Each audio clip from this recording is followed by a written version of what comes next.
Hi mga kapuso, ako nga pala si Matthew, gaganap pa si Ethan. So, nandito ako ngayon sa set. First time kong gumanap ng lead dito sa Sparkle U. So, guys, samahan niyo ako sa loob. Ayun nga pala yung si Michael Sager. And, ayan, hi kayo dyan guys. Mag-hi ka naman! Ito. Hi, Mats!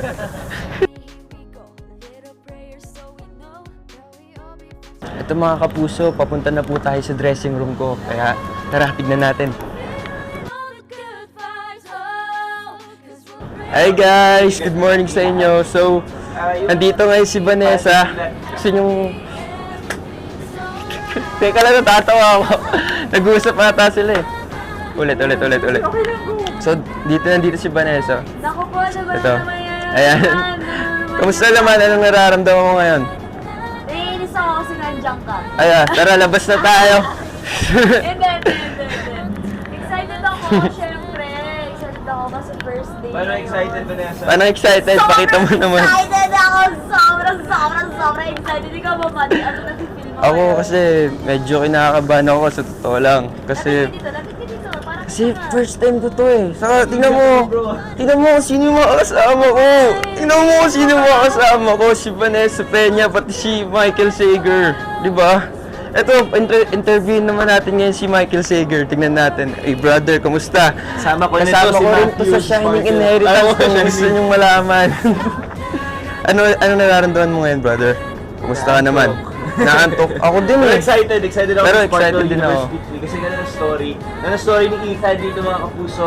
Nabago nyo dahil talagang nakakaaliw. Wow! Wow! Ayan ang sinasabi ko.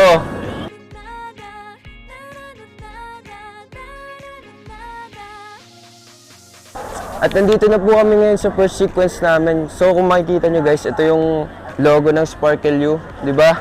Ang ganda niya. Ayan o. Ayan. Tapos ito yung namin, first sequence namin. Kung makikita nyo, nandiyan sila Direk, sila Vanessa, pati sila Michael Sager, Stephanie. Ayan sila guys. Paano kaya ako mamaya? Sa tingin nyo, magagawa ko kaya mamaya ng maayos?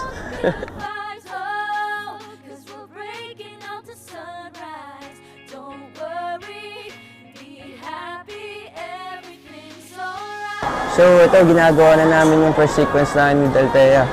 Ito siya kung makikita nyo guys. What's up? Hi guys! Grabe, First day! ang lapit ng first day. Ganito pala yung feeling guys. Sobrang nakabahan ako. Iba yung feeling sa practice pagdating dito sa set. Talagang may pressure ka talagang mararamdaman. Ayun, medyo nakakatulong din si Altea kasi chini-cheer up niya ako eh. Ay hindi medyo, nakakatulong talaga si Altea kasi chini-cheer up niya ako. Kasi kanina pa talaga ako kinakabahan, ganito kasi pala talaga yung feeling eh. So ayun, masaya lang, may ganito pala talaga.